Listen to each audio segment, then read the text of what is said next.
Greetings, this is Pastor Smith with your Saturday update for St. Matthew Lutheran Church. Well, Sunday is going to be the Quinquagesima Sunday, and that is the best of the Gesimas. It's just kind of fun to say, the Quinquagesima. But we'll be following Divine Service 3 on Sunday with no communion, and our hymns are going to be Hymn 545, Word of God Come Down on Earth, Hymn 841, Praise the One Who Breaks the Darkness, Hymn 861, Christ Be My Leader, and Hymn 685, Let Us Ever Walk with Jesus. Our lessons for tomorrow are going to come from 1 Samuel 16, 1 through 13, Psalm 89, 18 through 29. Our epistle will be 1 Corinthians 13, the whole chapter there on love. And then our gospel lesson will be Luke 18, 31 through 43. In our sermon, I'll be focusing on the gospel lesson and looking at the two types of blindness that are found there.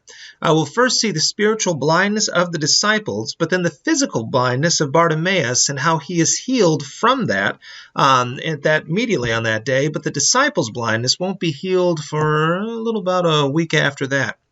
But both are ultimately healed by Christ and by what he does. Our Bible study on Sunday is going to be continuing through the book of Hebrews, and so if you haven't been through that book before, it's a wonderful book and a wonderful read.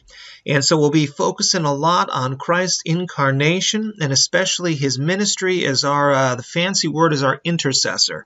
But what that means is that he is going to stand between God and man and plead for our forgiveness.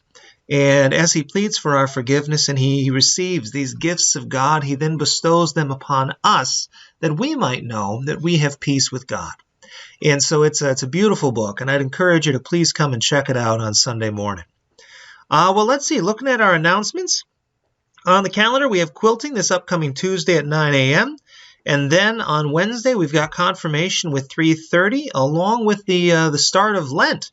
And so on Ash Wednesday, we will be beginning, that season of Lent where we set aside the Alleluias, the Gloria in Excelsis, and we will be following kind of a special order of services throughout that entire, up till Easter.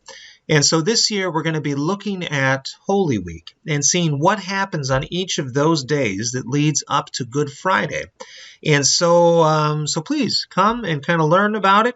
We don't get a chance to really explore all of those readings because otherwise, we'd be in church every day in Holy Week. And while I'm game for that. I know that for a lot of folks, that's a lot of church. But a lot of time to see who Christ is and what he is doing in that final week. It's a little surprising, too, when you see just how much of each gospel is dedicated to that one week. That it'll pass by years rather quickly in other chapters, but it slows down for that final week before his death and resurrection. Let's see. All right, then on Thursday... So we got Ash Wednesday service with imposition of the ashes at 7 o'clock, along with a meal at 5:30, and then we have council at 6 o'clock that night. Then on Thursday, we got our Bible study, and we're continuing through the book of 1 Samuel and finding out about everything that Samuel, Saul, and David are going through and how God is going to use all of this for the people of Israel. And then on Saturday, we got the pastor's class at 9:30 to 11:30. And then it'll be Sunday again, and we are first Sunday in Lent, so we'll be having some wonderful stuff there.